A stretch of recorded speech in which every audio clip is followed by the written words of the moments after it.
سر ماں باپ کے حوالے سے ایک سوال ہے، سورہ بنی اسرائیل کی آیت جس میں ماں باپ کو اف تک نہ کہنے کا حکم۔ اب آج کل کے حالات میں میرے سے بھی ہوا ہے یہ کہ والدین سے ہم کہتے ہیں کہ آپ چپ کر کے بیٹھ جائیں، آپ کو نہیں پتا، آپ اس معاملے میں نہ بولیں، تو کیا یہ بھی استغفر اللہ توب الیہ، اللہ تعالیٰ معاف کرے، یہ کبھی بھی الفاظ نہیں استعمال کرنے چاہیے ماں باپ کے لیے۔ اچھا سوال کریں آپ پورا۔ سوال یہی ہے کہ کیا یہ ایسا کہنا بھی ان آیات کی خلاف ورزی ہے؟ سرکار یہ سب سے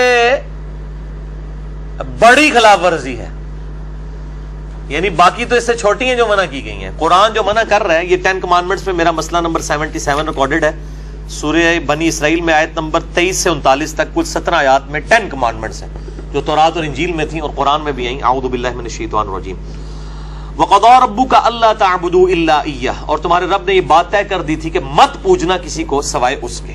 پہلی کمانڈ تھی توحید، دوسری وَبِالْوَالِدَيْنِ إِحْسَانًا، اور ماں باپ کے ساتھ احسان کرنا۔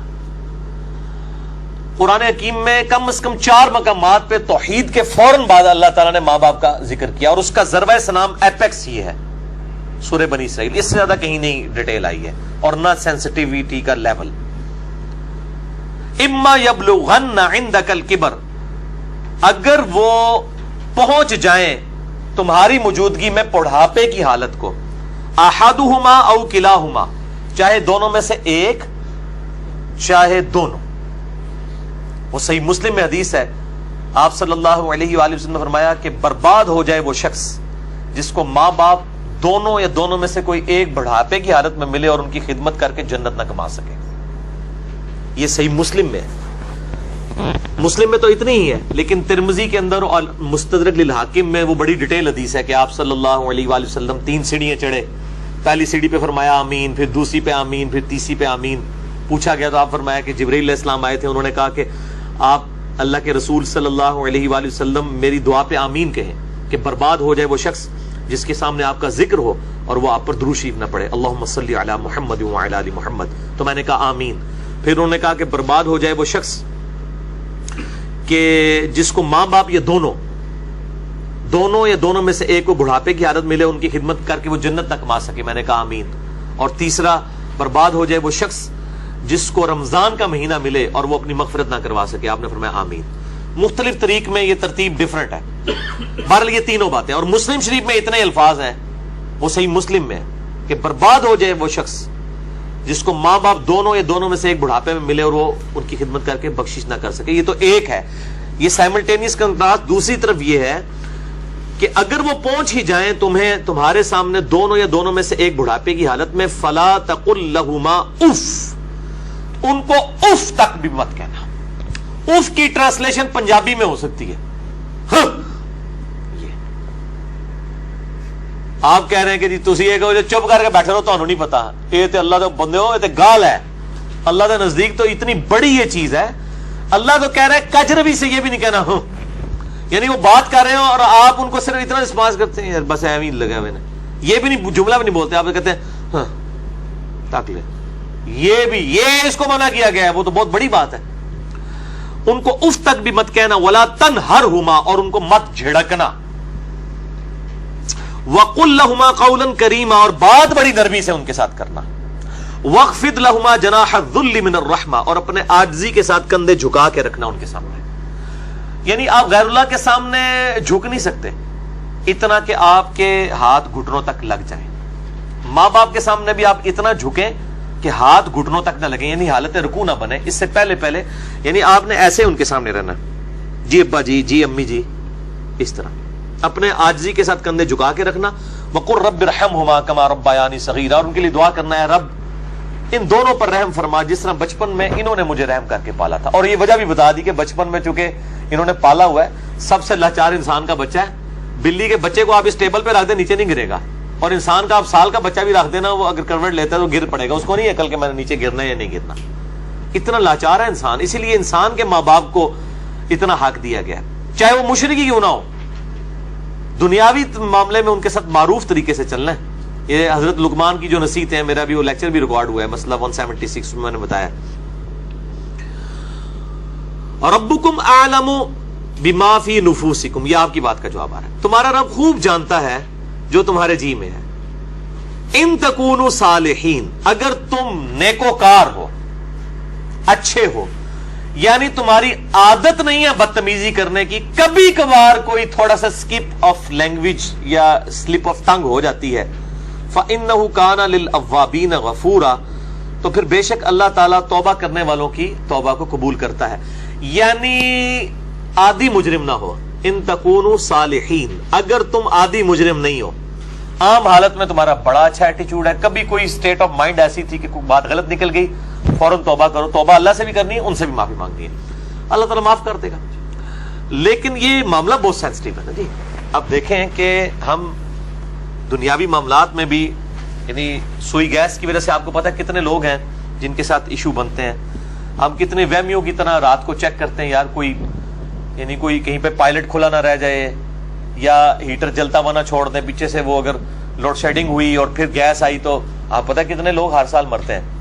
تو کتنی احتیاط کی جاتی ہے. چھوٹے بچوں کے سامنے ماچس لائٹر نہیں رکھا جاتا، تو احتیاط کرتے ہیں. تو آپ دیکھیں اس طرح کے اگر آپ احتیاط ماں باپ کے بارے میں کر رہے ہیں تو شاید سالوں میں کبھی ایک دفعہ ہو، لیکن ہر ہفتے ہی جھڑپ ہو جاتی ہے، یا جب معاملہ ہوتا ہے تب جھڑپ ہو جاتی ہے، تو اس کا مطلب ہے ان تکونوا صالحین نہیں ہے آپ، لہذا آپ کی توبہ بھی کوئی قبول نہیں ہے. توبہ بھی نہیں ہے جب تک کہ ماں باپ صحیح طریقے سے معاف نہ کریں اور اپنی روش صحیح نہ کر لی جائے. تو اس میں یہ بہتر، یہ میں نے بھی دیکھا ہے، مطلب میری بھی ایک بڑی ایکسٹروورٹ نیچر ہے، تو مطلب بعض اوقات ماں باپ کو یعنی ایک بچپنے کی طرف سورہ حج میں آتا ہے کہ اللہ تعالیٰ رذیل عمر تک لٹا دیتا ہے کہ کئی چیزیں جاننے کے بعد کچھ نہ جانے. بوڑھے اور بچے برابر ہوتے ہیں. میری بھی یعنی الحمدللہ دادی ماں کی عمر 90 سال ہو چکی ہے. میں یعنی آج سے 10 سال پہلے دیکھتا ہوں اور اب ان میں کافی فرق آیا. یعنی بالکل بچوں والی آتے ہیں، چھوٹی چھوٹی بات کو مائنڈ کرنا. تو میں اپنے ماں باپ کو بھی سمجھاتا رہتا ہوں، وہ ابھی بھی ان کے ساتھ اسی طرح مقابلہ کر رہے ہوتے ہیں ادب کے دائرے کے اندر. تو میں کہتا ہوں ان کے ساتھ مقابلہ بنتا ہی نہیں ہے. جیسے چھوٹا بچہ تو آپ کو 5 دفعہ پوچھے گا کہ بابا یہ کیا ہے، تو آپ بتائیں گے پیار سے، پھر اس کی بھی آگے سے وہ کیڑے نکالے گا. تو اب وہ کئی بار بھول جاتی ہیں، مجھ سے بار بار پوچھ رہی ہوتی ہیں، تو میرے سامنے یہ آیات ہوتی ہیں نا، تو میں وہ 10 دفعہ ایک بات اگر مجھ سے پوچھتی ہیں نا تو میں 10 بار جواب دیتا ہوں. میں یہ نہیں کہتا میں تو کل بھی دسیا سی، کیونکہ ظاہر ہے کہ اس عمر میں پہنچ کے رذیل عمر میں یہی کچھ ہو جاتا ہے. تو انسان کو یعنی بالکل پازیٹیو رہنا چاہیے، ڈرتے رہنا چاہیے، کیونکہ توحید کے بعد قرآن حکیم میں کم از کم 4 جگہ اللہ تعالیٰ نے ماں باپ کے حق کا ذکر کیا، اور جنت اور دوزخ ڈیپینڈنٹ ہو گئی ہے. ٹھیک ہے جی، اس حوالے سے تو بہت احتیاط کرنی چاہیے. سر اب اگر ایسا ہو چکا ہو اور والدین سے معافی بھی نہ مانگ سکے انسان، اور والدین زندہ ہے نہیں سر، وہ ظاہر ہے معافی اسی صورت میں نہیں مانگ سکتا نا اس وقت اس اسٹیج پہ. نہیں، بعض لوگ اس لیے بھی نہیں مانگ سکتے کہ وہ ماں باپ کو چھوڑ کے دوسرے ملک چلے گئے ہوتے ہیں. ہاں یہ بھی ممکن ہے. تو وہ کلیریفیکیشن ضروری ہے. دیکھیں ماں باپ سے اگر ایسا ہو گیا تو فوراً سے پہلے ماں باپ کے لیے دعائیں مغفرت کرے اور ان کی طرف سے صدقہ اور خیرات کرے. جیسا کہ سنن ابن ماجہ میں حدیث ہے کہ یہ صحیح سند کے ساتھ ہے کہ ایک شخص کے مرنے کے بعد جنت میں کچھ درجے بلند کیے جاتے ہیں. تو پوچھتا ہے اللہ یہ میں نے نیکی نہیں کی تھی، یہ کیوں میرے درجات بلند ہوئے؟ تو اللہ تعالیٰ فرماتا ہے تیری اولاد نے تیرے لیے استغفار کیا تو اس کی وجہ سے ہی تیرے درجات بلند. اولاد تو انویسٹمنٹ ہے. صحیح مسلم میں حدیث ہے کہ مردے کو 3 اعمال کا ثواب ملتا ہے. نمبر 1 صدقہ جاریہ، وہ ملنا بھی چاہیے، اس نے خود کیا. امام بخاری نے بخاری لکھی ہے، ثواب ان کو ملنا چاہیے.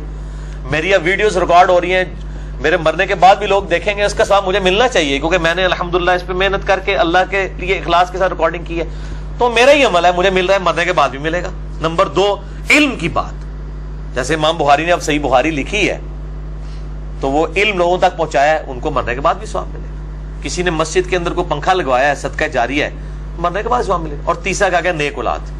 نیک اولاد جو دعا کرتی ہے، نیک اولاد جو صدقہ کرتی ہے. مسئلہ نمبر 74 میرا بڑے لوگ دیکھ چکے ہیں، 1 لاکھ سے زیادہ اوپر اس کے ویورز ہیں اور اس کے کلپس تو لاکھوں تک ہیں. اس میں نے بتایا ہے کون کون سے موڈ ہیں میت تک نفع پہنچانے کے. صدقہ و خیرات ماں باپ کی طرف سے کریں تو انشاءاللہ قیامت الدین اللہ تعالیٰ آپ کے ماں باپ کو آپ سے راضی کر دے گا. جب ان کو مرنے کے بعد آپ کی دعاؤں سے نفع ملے گا تو بڑے خوش ہوں گے کہ ہمارے بچوں نے ہمیں مرنے کے بعد یاد رکھا.